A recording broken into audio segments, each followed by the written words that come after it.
free my mind, open my heart with the whispers of truth, to live a conscious life, to live a conscious life on the growing edge, on the growing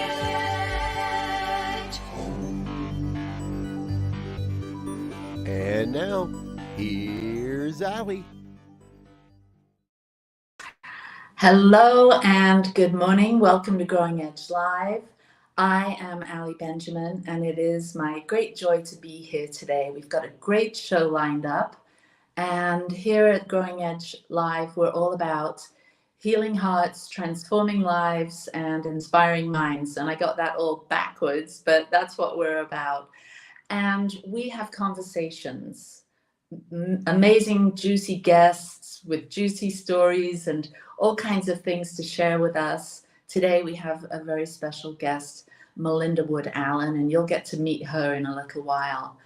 And so every Monday I jump on and we have soul-centered conversations with individuals that are shining their light in the world and channeling their time, their talent, their energy, their resources, their love, their creativity into doing amazing things in the world. And so today we're going to start with what I call Ask Ali. And so this is a question, and it's been sent in by Diane. If you have a question that you would like us to dive into, please send it to us here in the chat, either on one of the social media platforms, or you can go to growingedgelive@gmail.com and send me a question there. But today's question comes from Diane. And she says, when someone I love asks me for my opinion about a delicate subject, or invites me somewhere I don't really want to go, or asks me a favor that I don't have the energy for, and I'm faced with a decision about what to say or what to do, I struggle. I either overthink it, and this causes me anxiety or worry about upsetting them in some way. Thoughts? ? Oh my God, Diane. I used to struggle so much with this, and I do occasionally, especially if it's someone that's very close and near and dear to me, and especially if they're sensitive, I can really pick up on that sensitivity, and it almost paralyzes me. I don't want to disappoint them. I don't want to upset them. I don't want to make things difficult for them, and it's all about them. But I've been on this path for some time, and I've done a lot of personal growth work. And so I have really had a lot of experience here, and it's not been easy. So I commiserate with you, Diane, because it isn't easy to, when we're in this place of being people pleasers or seeking approval from people, and then someone asks us a favor or asks us for our opinion, it can be really frustrating. And I remember, I think that I'm really, pretty grounded in myself and can make good decisions, and I have opinions and I can share those with people quite easily, but not all the time. I just went to England to visit my family in June, and we were doing, my siblings and I have 2 sisters and a brother in England, and then 2 brother-in-laws and a sister-in-law, and we were having a conversation about personality types. And my brother, who's really into this, he's really shy and introvert, and he has really found that, he's a coach, he's a rowing coach, and he has found that the understanding people's personality types has helped him relieve some of his stress by knowing how to communicate with them better. And so we've been talking about this for about a year now. And then this year I brought in the Enneagram to them and shared that. And so we're having this discussion about what type, and they all had me pegged as a type 9, which is the peacemaker, the one that wants to go along to get along. And there is that in me, but it's not the real me, because I definitely have opinions. And so we have this conversation about this. We make assumptions about our loved ones and who they are. And so it takes some time to really be able to develop the skill of saying yes when we mean yes and no when we mean no, and sharing in our opinion, especially if it's a delicate subject like spirituality or politics, or there's all kinds of sensitive subjects out there these days, and it can be really a challenge. And so I was reading a blog newsletter from my friend John Moore today, and he was talking about this very subject. He's talking about making decisions, and he talked about these 3 words. And so, Diane, I want all of us to think about this for a minute. When we're faced with a decision, when we're feeling all of that, people-pleasing stuff or anxiety, we can simply bring our energy back in. And maybe we can't do this if we're face to face with the person, but if we've taken some time, or at least we could say that I need some time to think about this. So give me an hour, give me a day, give me a week, whatever, the time allows for. And then to ask, once we've brought ourselves back to center and sort of balanced ourselves mentally, emotionally, and physically, and go into that sort of big pause place where we're just sitting in our own aura or our own energy. And we can ask ourselves, I want to make a decision, or we can claim for ourselves, I want to make a decision here based on inspiration rather than obligation or desperation. And so when John's newsletter came into my email today and I read it, I was thinking, this is awesome for Diane's question. Am I making a decision here based on desperation, which is really out of fear, or out of obligation, which there's a lot of reasons we can feel obligated to someone or something to make those decisions. And so that's something to explore, but just having sort of labels on it, we can make some deeper, well thought through, wise decisions, and also call in our intuition. Is this a decision? What's me making this decision out of obligation or desperation? There's going to be a price to pay, and I'm going to be the one that's going to be paying it more than likely. And because we're all connected, there's going to be a price for every decision we make, and it's going to affect everyone and everything.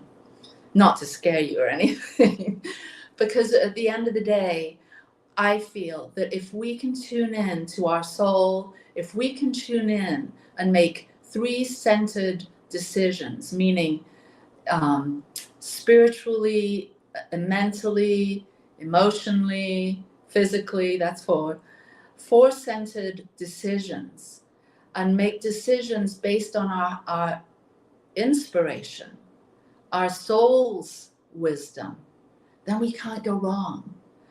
Because every choice we make, every decision we make, if it comes from that, when we've put that time and that heart and that energy into it, and we just trust and know that this feels good, this feels best for me, I've considered the obligations, I've considered my desperation or my fear, and I'm making a well-informed, well thought through, felt through decision here, that I've considered how it's going to impact me mentally, emotionally, spiritually, energetically, how it's going to impact those around me, especially the other, especially for us people pleasers and those of us that can dabble in codependency.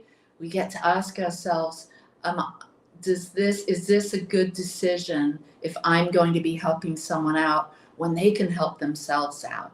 Does me saying no actually give them permission to step up into their own power and do something that's maybe a challenge for them, but maybe possibly going to cause them to have a breakthrough, or step over a barrier that's held them back by giving their power away and expecting me to be the one that supports them across that threshold. And maybe me saying no is a way of me supporting them for their best and highest good. So Diane, I hope that's helped. I know that answer went all over the place, but peace and blessings to you. You'll be in my prayers and thoughts. And thank you for sending in that question. And again, for anyone that's here, that's listening, if you're struggling with something or just want to throw something out there for us to have a conversation about, or me to get on my soapbox about, go ahead and send that question in, or your comments, or your prayer requests to growingedgelive@gmail.com. So thank you, Diane. All right, so now we're transitioning into my guest segment, which is the biggest part of this hour-long Growing Edge Live podcast and show. And today I have my really wonderful, loving, creative, fellow artist friend, Melinda Wood Allen. Now, I've got her bio here, and you can see her beautiful face. Melinda is in, she has the Church of One Love in Dallas, Texas. So hello to all the streamers and friends from Church of One Love. And there she is. It's an independent center, which I love because the Satya Center is also an independent New Thought center. And Melinda is a teacher, a speaker, a singer-songwriter, musician, an actor, and she's just absolutely amazing. We've worked together for several years in a row, producing the Big Sky Retreat, and that's actually where we met. And that was an interesting first meeting. We'll get into that maybe. And and Melinda's been the music director there and has shared her heart and her over-the-top talent. Her voice is an angel's voice that cracks your heart open to feel that bigger, expansive love that we all feel on occasion. And really music is such a gift and a vehicle for us to experience that broader sense of self, that non-local self, call it God. So Melinda, thank you so much for being here today. I feel so blessed to be able to have these 45 minutes together to find out about you. So welcome. Thank you. Thanks for having me. Yeah.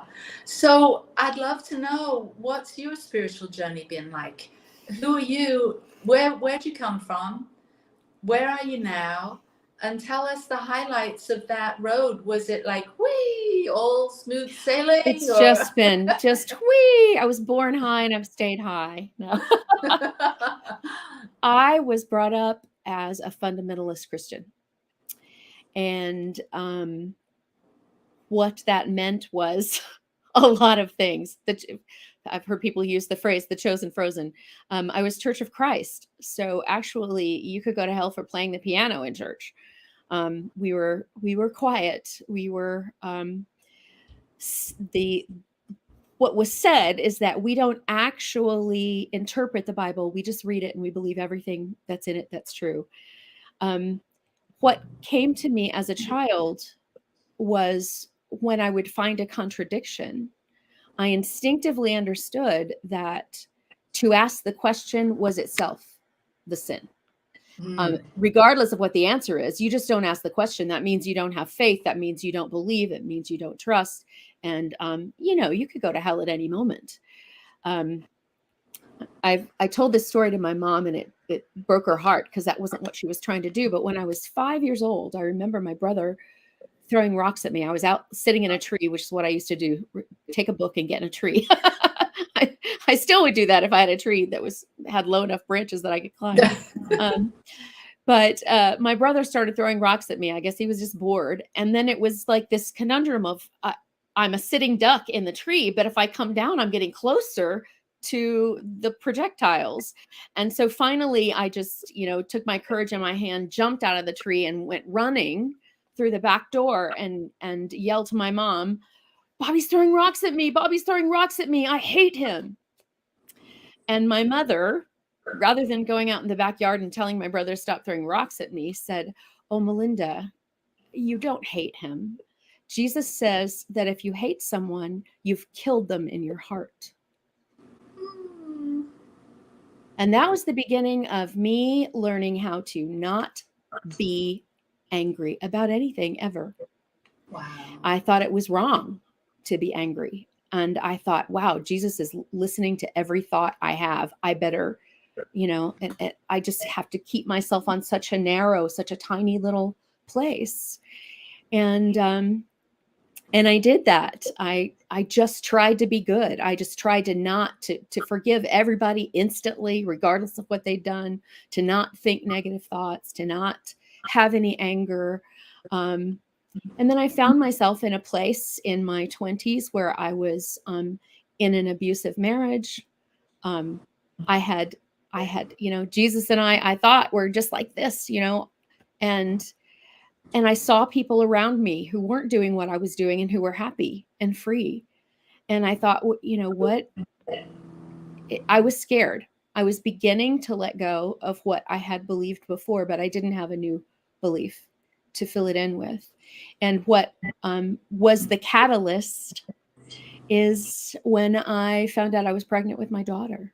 And I had this day. I was 2 weeks pregnant, and I was just looking down at my abdomen going, I don't care who you are. I don't care what you do. There's never going to be a last chance.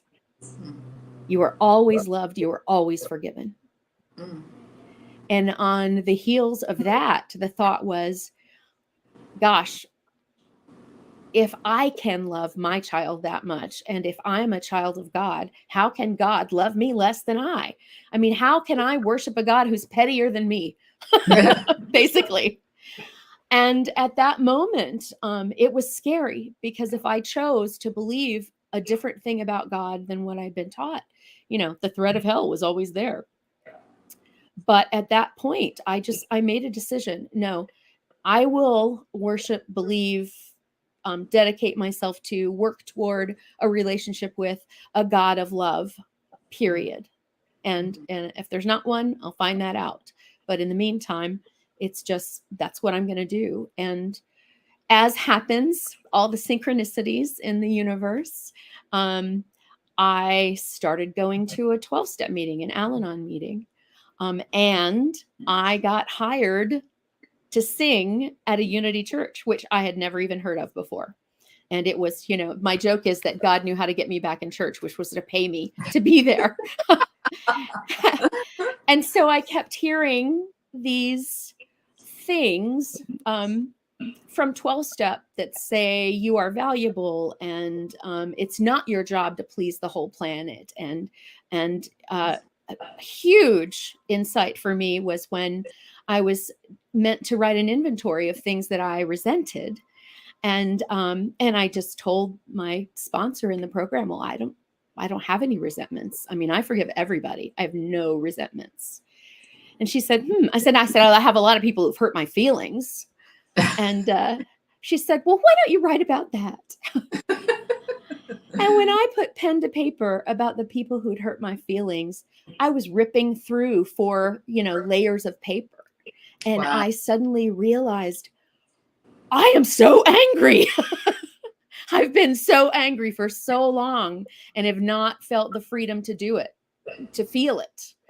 And that was the beginning of real forgiveness, because real forgiveness isn't just, okay, I'll just lie here and you do what you want and I'm not going to fight back. Real forgiveness is, I understand that you're doing the best that you can, and so am I, and we're in this together. And I may choose not to be in your presence if it continues to be harmful for me, but it doesn't mean that I put you out of my heart. And so that was the beginning there. And then at the same time, I'm going to church on Sundays, and I'm hearing really a lot of the Bible taught. And really, I was reading Emily Cady, who was a big, I've just lost my earbud, so I hope I don't hang up on you. I was reading Emily Cady. Can you still hear me? Yeah. Okay, awesome. Who used the Bible and completely metaphysicalized it and made things make sense for me that had never made sense before. And today, I don't need the Bible to prove that I'm okay. But back then I did. It was too scary to go that far away from where I'd been. But she was the beautiful bridge across. And being at a Unity church, which still is very new thought, but also claims Jesus as the way shower, was very, very good for me. It helped me make that transition. And from that time, I've just continued to study and grow and read and do whatever I could to understand what this universe is about and what love is, which to me today, love and God are interchangeable. I don't see a person as God or an entity or a being as God, but the energy and power of love is my God. And that is something I can always rely on. I can always use. I can always identify with. And when I'm in touch, when I'm in conscious connection with that energy of love, then my life flows. And when I pull away, it doesn't flow as well. But, I'm learning all of this. And one last thing I will say about my spiritual journey, well, it may not be the last thing, but a big thing was while I was in this abusive marriage and had just had my daughter,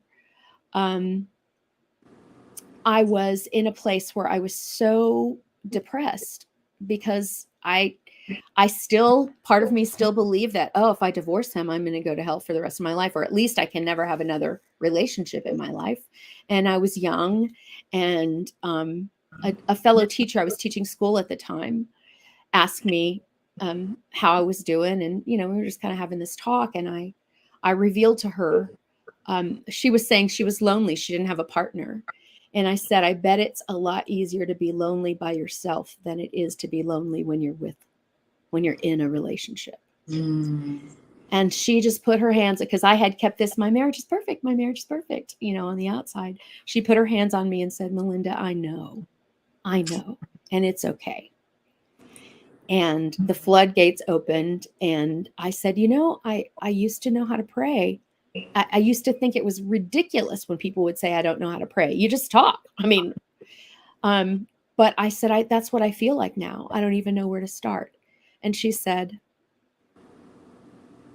God already knows everything that's wrong in your life. Why don't you just start thanking God for what's good? And that's what I did. All that day, I stayed up all night, and I never ran out of things to be thankful for. I was like, oh my gosh, these shoes, who invented this, how to tie a bow so your shoes stay on, thank you. I had a whole night of that. And I woke up the next morning and I made a decision to leave my husband and to take my baby and begin a new life. And that's what I did, and never looked back. And it's been, gratitude is always the thing that can get me from, if I get lost, if I get disconnected, if I get depressed, if life starts to be too much and I start to believe the evidence of my senses rather than the evidence of my heart, gratitude is always the thing that can catapult me out, or catapult me back into what I know in my heart, into myself and into joy. Yeah. Oh, what a story, what a journey, and what a gift to share with us.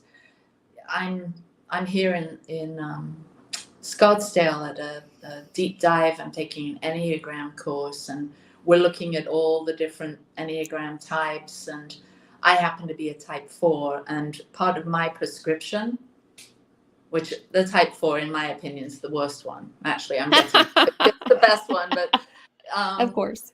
Yeah, the type 4 has sort of a propensity to, rather than count our blessings, we have this habitual way of counting our burdens. of focusing on all the things that aren't going quite the way we would hope. And then that can just be a spiral down, just like the water in the bathtub. You go down into that depth of, just feeling like there's something missing in life. And there's this, and I'm not talking to being in an abusive relationship at all. I'm not talking about that kind of situation. I'm just talking about, in general, many of us can get into that place of not practicing gratitude. So sharing, how that just a simple shift of perspective that your Al-Anon sponsor gave you to, a suggestion of counting your blessings or having gratitude was just such a, small shift, but a quantum leap, it sounds like, for you on your spiritual journey. Absolutely. And it's one that continues to serve me today. And interestingly enough, that wasn't my Al-Anon sponsor. That was a fellow teacher at the school where I was teaching. And she was very fundamentalist. She was not spiritually on the same path with me at all. And yet that wisdom from her was exactly what I needed. And it was wisdom. It was beautiful wisdom. Yeah. It's funny how different things all tie in together, whether it's a message from a preacher or a message from the person sitting next to you in an Al-Anon circle, or just in general, the clerk at the grocery store, we can find some deep spiritual insights. Absolutely. And, that sort of leads me to where I am today spiritually, is that our church is the Church of One Love.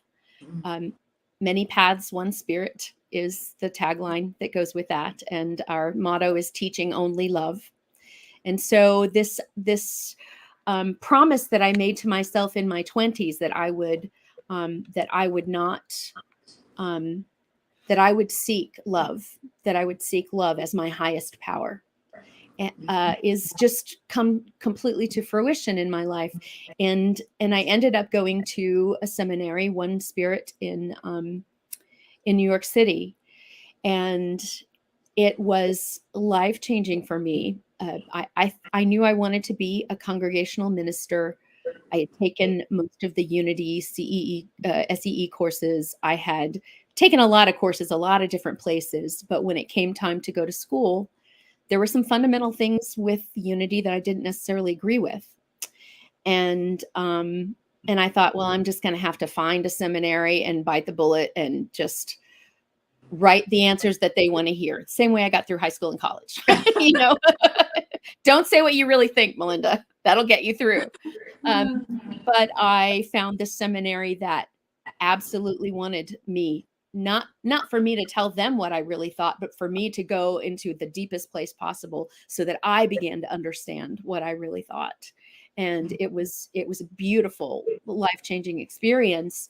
And part of that experience was some really deep dives into some other religions. And I had already spent some time, quite a bit of time actually, with studying Buddhism and Hinduism, most especially, some, doing Zen meditations and Vipassana meditations. But these offered us to go into a very deep dive into the practices of another religion, not just about the religion or even the sacred text of the religion, although that was part of it, but to adopt the practices of another religion. And then through those practices to be able to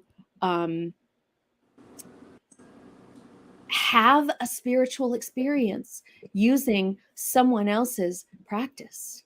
So when I was studying Islam, I woke every morning with La ilaha illallah, and trying to keep that with me throughout the day. There is no God but God. There is only God. There is nothing but God. And I set my alarm for 5 times a day prayer. And what I realized is if you pray 5 times a day, that's not the point. If you pray 5 times a day, you're praying all day. That's the secret of that. It's like this ritualized prayer keeps one in touch with one's spirit and oneself and one's, whatever one's conception of God is. It keeps one connected to love. And that's just an example, but adopting these practices over time and having a true personal spiritual experience using someone else's practice, basically, was a huge thing for me. Well, why don't we jump off for 1 second? I know we've got a little commercial, and we'll be back in just a couple of minutes, so stay tuned. Awesome.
Please help us say thank you to our organizational sponsors, including the Hepperlin Foundation, Affiliated New Thought Network, International New Thought Alliance, Science of Mind Archives and Library Foundation, Center for Spiritual Living Denver, Center for Spiritual Living Midtown, New Thought Philadelphia, Planned Happiness Institute, Summit Center for Spiritual Living, One Heart Retreats, Center for Spiritual Living on the Lake, Unity Spiritual Center, Kitchener, Om Center for Spiritual Living, La Mesa, Satya Center, Center for Spiritual Living, North Jersey, Unity of Savannah, and Center for Spiritual Living, Seattle, as well as all of our individual donors. Thank you for making New Thought Media Network a place to be. Please come be you. And remember, like, share, and subscribe. New Thought Media Network, positively inspiring. Free my mind, open my heart with the whispers of truth. To live a conscious life, to live a conscious life on the growing edge. On the growing edge.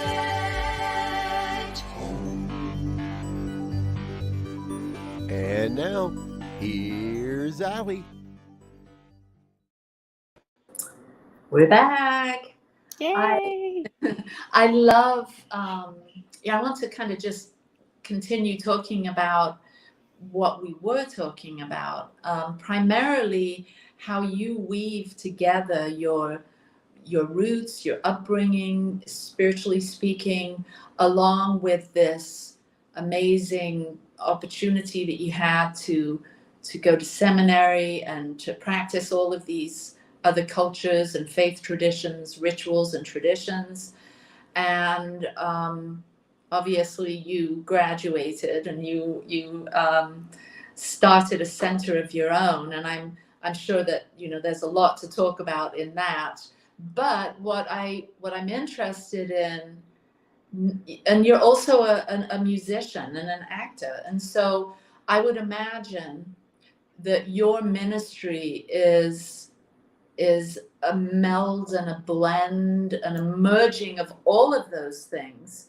And what I love to talk to independent New Thought or independent ministers and centers about is how that looks, because you and I are both artists, and as an artist, I'm a painter artist.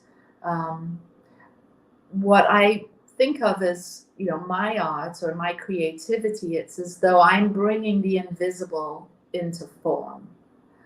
And so having a independent center gives you opportunity to bring all kinds of things in.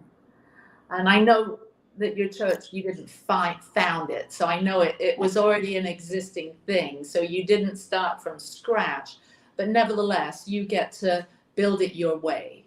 And that to me is highly appealing. If I was looking for a center or a place to grow spiritually, that would be highly appealing to me, to see someone that's doing it their way. So can you talk a little bit about how you brought it all in together like that? That is, it is the joy of my life. Actually, the place where I took over from a founding minister who had been there for 35 years, she had started out as a Center for Spiritual Living or Science of Mind church and had disaffiliated sometime in the past. I'm not even really sure for what reason. So it had been independent for a while. And I came in with this idea of my church is about love. I had assumed that I'd probably end up at a Unity church, which would mean I would end up going to Unity Seminary anyway. But I wouldn't have traded my seminary education for anything. And I was willing to do more if that's what what needed to happen. But it ended up, I got this independent center, which I could go into all the synchronicities that brought that. That was a kind of a wild experience. There's so many tentacles that connected me to this community without my having any idea of it until the day that I got there. But I get to every week when I'm researching or reading and preparing my sermon, I get to just I'm so grateful. I'm just like, I have the perfect job. I dig this so much. The stuff I love to do more than anything in the world, they're paying me to do, to read and explore and to think about and to try to translate. I mean, because I was a teacher for many years, and I think that's one of my greatest gifts is as a teacher, that I'm able to take concepts that are often difficult for people to understand and put them in language and connect them with analogy and simile to real life and make it something practical and breathable and something that's easily understood. So that's sort of my jam, is to take these and my favorite thing is to be reading something and to be reading the Dhammapada and go, oh yeah, Jesus said that too. I wonder who else said it. And then go and look through the Vedas or look through, other sacred materials and see the connections, because truth is truth is truth is truth. Nobody has a corner on it. If it's only true one place, it's not true. Truth is universal. And so a lot of times I may just be doing a talk on a particular subject, and I get to go, okay, so how am I going to illustrate that? I don't need a Bible to prove it, but how am I going to illustrate that with sacred text or poetry, for instance? I love poetry. And so that I go on a search. And if I'm going to quote Jesus, I'm definitely going to at least quote Buddha or the Dalai Lama or somebody, because I don't want that to stand. That's my own thing, is that Jesus was a wonderful way shower, but that idea that there's only one way and that's the way, I try to avoid giving any impression of that at all. But I get to illustrate it with all kinds of different things. And for almost 27 years before I became a minister, I was a music minister in New Thought Centers. So I had already for years honed the skills of taking what the message was going to be from the minister and trying to weave all of the music around it so it was all one. And so I get to do that too. And, I get to, sometimes I'll start with a song that touches me deeply and say, there's a lesson there. And how we can set it up with the song, and then I can go more deeply into the lesson. Sometimes I do a series on, Buddhism for 4 weeks, or Hinduism for 3 weeks, or Don Miguel Ruiz's 4 Agreements, or the 12 Steps. or and finding and illustrating in that way that there is that truth, that one love, that one truth, that place where we're all connected, that heart center that is the very living truth of all of us, of each of us individually and of all of us together. All of the ways that I get to just illustrate that. And it's exciting, and it keeps, that's the other thing that I got paid to go to church, and then I still get paid to go to church. But being in a position of sort of being a translator for other people who may not have the luxury to spend as much time as I do reading and studying and meditating, to be able to be the translator of that for other people keeps me very connected to what's going on, it in me. Fires you up. It fires me up. Your energy. Beautiful. It fires me up. Yeah. So, gosh, there's so much chaos in the world at the moment, and there's so much heartache. I mean, we're just, I can speak for myself. It's devastating to see people hurting people. And, with your core premise with your center of being, one love. And for me, the Satya center, Satya means universal truth. And so it's been a quest for me to unite people in love and truth. And so as you sort of step out of your church per se and just move into Melinda, the human being, and the minister, you can't really take that hat off, or that stole off once it's been put on. What does, we hear the song, "What the world needs now is love, sweet love." What does the world need now, Melinda? This podcast, this show is about the growing edge. And I'm talking about evolution. I'm talking about speaking to reality as it's happening and unfolding right now, with the world as it is, with everyone, facing, whatever it is they're facing, not just the wars on other continents. I mean, there's a lot of stuff going on in America and Europe and England. And what does the world need now, according to Melinda? What's your higher self finding that you can offer the world now? Such a good question, Allie. And you probably are too. Many artists are. I'm an empath. I have to work very hard not to let the pain of the world drag me down with it.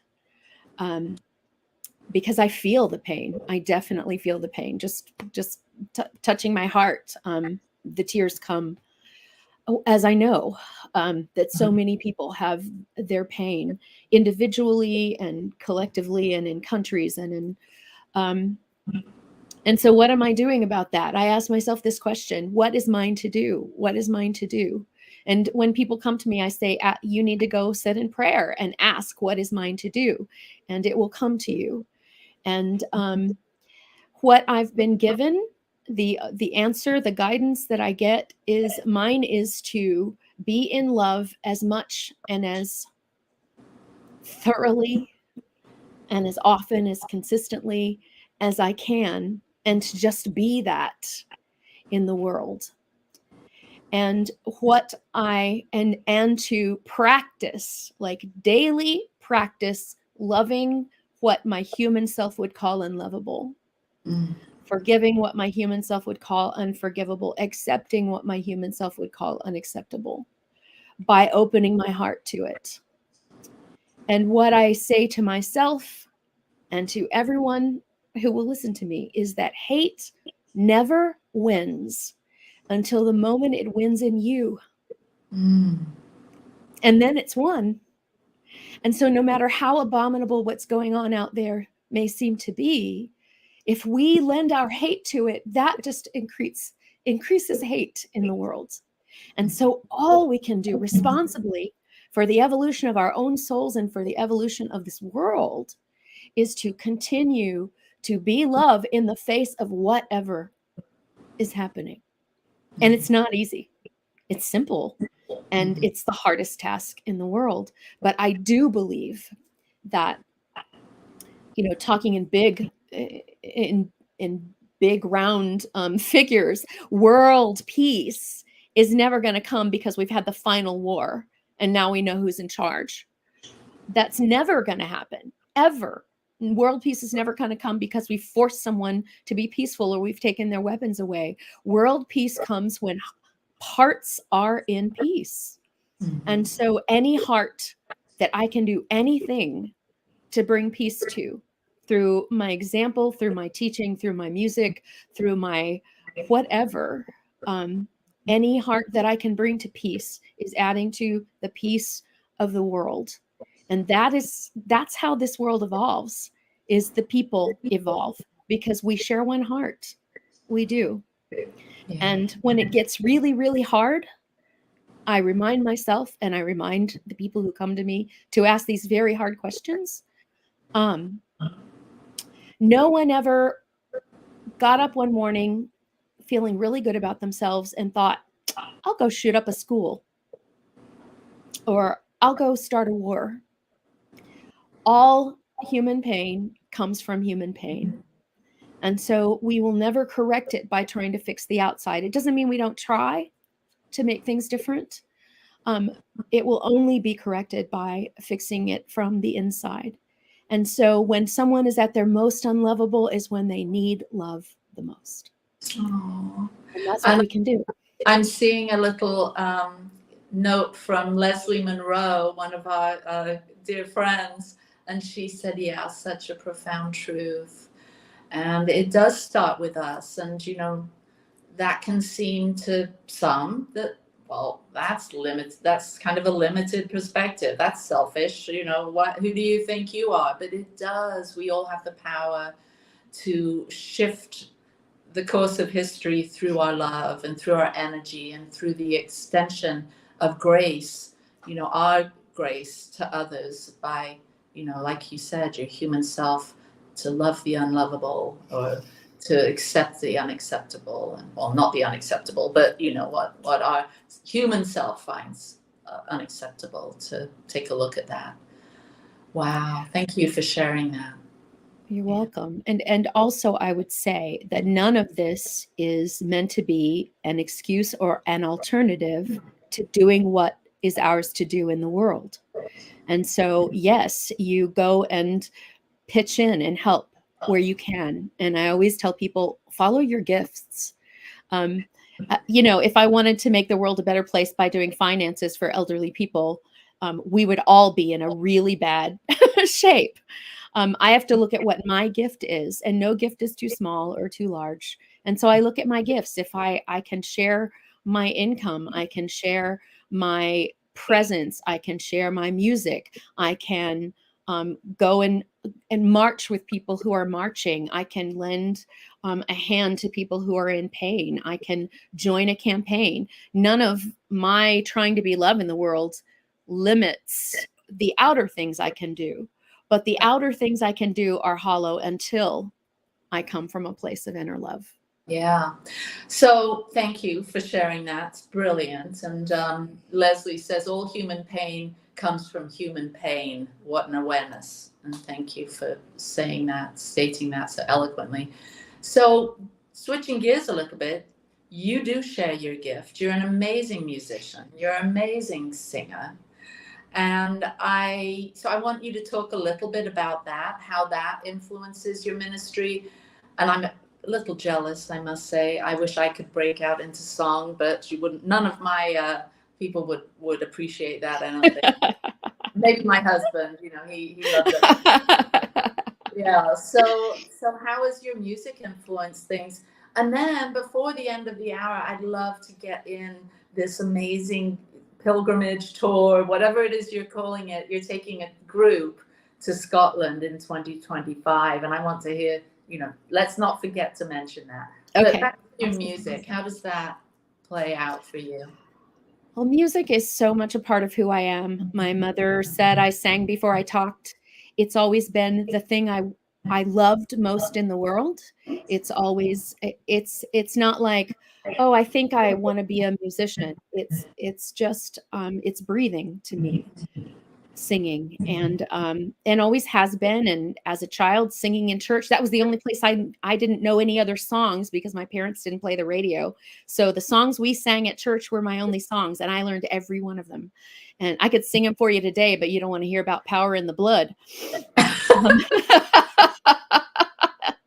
But as soon as I got to school and started learning songs, I was just a sponge. Any song, anywhere, if it could, I wanted to learn it. I wanted to know it. I wanted to know the words. And then I wanted, when I was 15, so I was in every choir possible, and I auditioned for everything possible. And at 13, I had some really good teachers who said, you have a classically trainable voice. You need to study voice. So I started singing in Italian and German and French and other languages, and had the amazing opportunity to be in Germany as a teen, after I graduated from high school, and to really deeply delve into studying opera there, while also working to make money at a musical theater, at an English-speaking musical theater. So it was like musical theater and opera, opera by day, musical theater by night, an occasional opera concert as I was studying. And, but I loved all kinds of music. And at age 15, my dad said, I just don't get this music you're singing. I wish you could sing something plain or something normal, And so I learned to play the guitar, basically, so I could sing some songs that my dad would appreciate and love, because, I could sing Pur dicesti o bocca bella to him all day, and it wouldn't make any sense at all. But if I could get out my guitar and sing One Tin Soldier, he was all on board with that. So that's the reason I learned to play the guitar. And I came to, and so I never intended to be a church music director. I was a performance major in college, and I was like, well, I don't even need to pay attention in my conducting classes. I'll never do that. I ended up starting a choir with 8 people and having it grow to 80 people. Wow. And we sang at Carnegie Hall. We had, we did several concerts a year at our church, our center. And that just, God just led me through all that. And I found my love for teaching and my love for spirit and my love for music, found this perfect marriage, this place where I got to do all of that at once with all of my heart. And I did it with all my heart for many, many years. And at some point it was like, yeah, and I think there's something more. And that's when I decided, the short story is then I decided to go to seminary. But yeah, so the music has always been part of it. I didn't ever write music until I was in my 30s, and really getting involved with a New Thought music community and going, well, I have things, or I wrote music, but not music for church.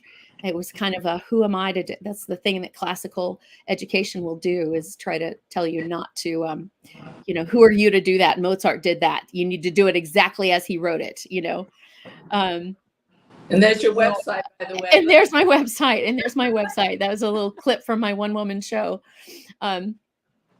So this idea that I could do all of these things that I loved in one place, and then in my ministry now, I get to sing. I get to, if I have a sermon that I want to do that I can't find a song for, I can write one. I mean, what could be better? And then maybe that song goes on to be recorded or shared with other people, and maybe it doesn't. Maybe that was just the one day it got used. But I really, in my ministry, I get to use my whole self. And how many people get to say that about their job or their vocation? My whole self. Truly a vocation. Yeah. Mm-hmm. Well, so tell us about, we've only got a couple minutes left. I can't believe this hour went by so quickly. Tell us about this tour to Scotland. How did that give birth to itself? Well, I went on a tour last year with my musician friend Tom Kimmel. My husband and I went, and we've toured with him before, and we loved it. It was my 4th time going to Scotland, and from the first time I was there, I was like, uh-oh, I think this is home. I'd never had such a feeling of home or deja vu in all the places I've lived in the world as I did when I got off the train in Edinburgh the first time. And so I was talking to the tour company, and she said, have you ever thought about leading a tour? She knew I was a musician. And I said, yes, but if I did, I'd want to lead a Sacred Scotland tour. I want to go to the sacred sites. And she said, let's do it. And so we had originally scheduled it for next spring, but my husband's been going through some health challenges, which has made this year a little difficult. And we made the difficult decision to postpone it till 2025. So what I said is, what about the people who've already signed up for it, or the people who are planning to sign up for it? They said, if they go on the website now and say it's the Melinda tour, you have to say it's, with me, then you get this year's prices for the 2025 tour, which will save you $400 or something like that. So it's open. The date's not set yet, but it will be set right at the first of the year. So that tracelesstours.com. So in 1 minute, what kind of things will people be able to experience there in Scotland with you?